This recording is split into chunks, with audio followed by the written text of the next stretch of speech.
Doctor Carlos Pantoja, cuéntenos cuándo y dónde nació.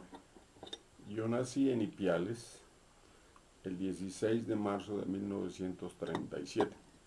¿En dónde realizó sus estudios primarios y secundarios? Los primarios los realicé en la escuela Tomás Arturo Sánchez, hoy colegio, y los 4 años iniciales. El quinto año lo hice en la escuela Francisco José de Caldas.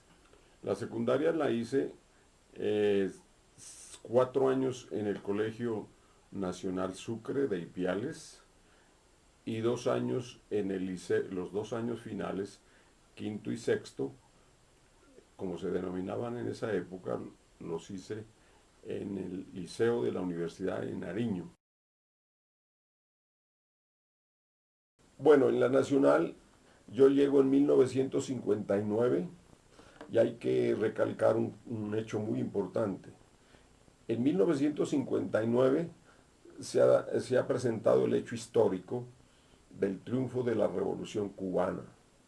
Fidel llegó el 1 de enero a La Habana y puede decirse que a partir de ese momento el impacto en todas las conciencias estudiantiles, especialmente en mi persona, que iba con actitud de aprender muchas cosas y sobre todo por mi origen, eh, si se quiere, humilde de trabajador, pues sí, teníamos puesta la esperanza en capacitarnos para ser útiles en el servicio social y en la lucha.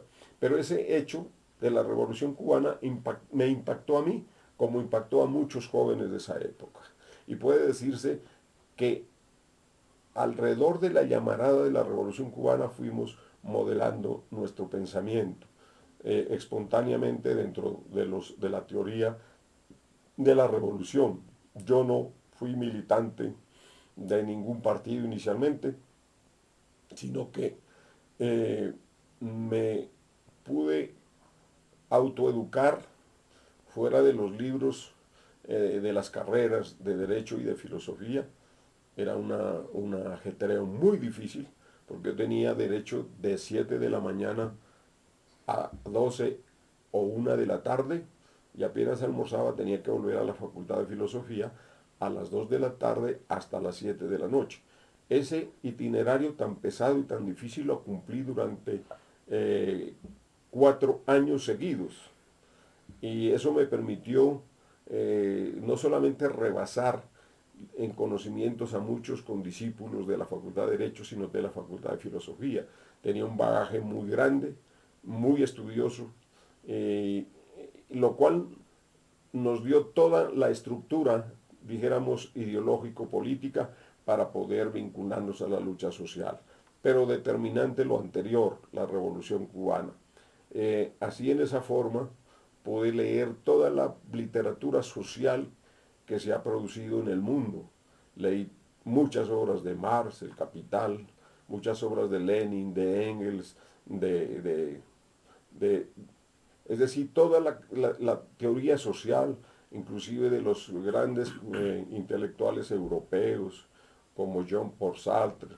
En la Facultad de Filosofía teníamos mucha indicación para mucha gente que había incursionado directamente en el aspecto ya de la filosofía, de Heidegger, de Jaspers, en fin, era un extenso bagaje intelectual el que nosotros, o el que en caso mío, pude aprender directamente.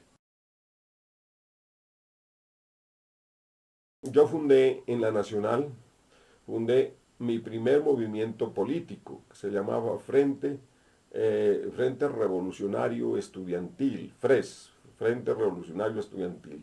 Con él milité, siendo el propio creador de eso, e hice militar a mucha gente. Conformé un núcleo político muy importante, que teníamos un periódico mural en cada universidad. Y fue tanto el impacto de eso y tanta la irrupción ideológico-política de mi movimiento, que también se regó a otras universidades de Bogotá. Yo no hice militancia partidista, creé mi propio movimiento. Pero al final de la época ya de mi carrera, se viene, yo Estoy cursando quinto año de Derecho ya en octubre. Se viene un hecho que definitivamente marca también mi vida, y es que se presenta una huelga de obreros petroleros en Barranca Bermeja pidiendo la nacionalización del petróleo.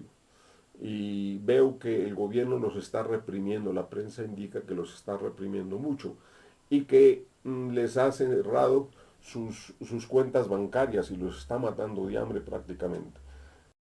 Fui fundador de la Federación Universitaria Nacional, que se denominaba FUN en la sigla, la cual después del movimiento que hicimos fue reprimida violentamente por el presidente Lleras. Me dedico de lleno a la lucha social. Llego a Francia y logro un impacto muy importante.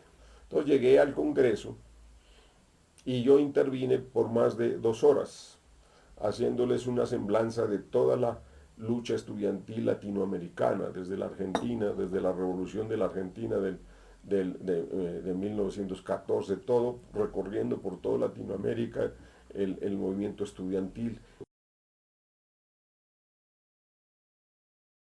La lucha cívica fue una lucha histórica, porque nosotros tratábamos de llenar el vacío de la dejadez de los alcaldes elegidos a dedo, nombrados, no elegidos, nombrados a dedo, que no tenían nexos con su pueblo ni tenían una visión para resolver los problemas sociales. Nada de eso. La lucha cívica fue una lucha histórica que llena prácticamente más de una década a nivel local, a nivel departamental y nacional. ¿Y qué buscábamos con el movimiento cívico? Una cosa muy sencilla, de que nos quitaran el peso diario de los impuestos y que mejoráramos en los servicios públicos. Reclamábamos alcantarillado, reclamábamos acueducto, reclamábamos luz eléctrica. Esos servicios que son tan elementales y por elementales tan necesarios para la vida diaria de las gentes, esos no existían.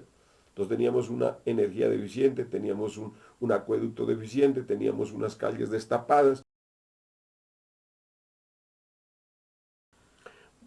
Bueno, ese es el postulado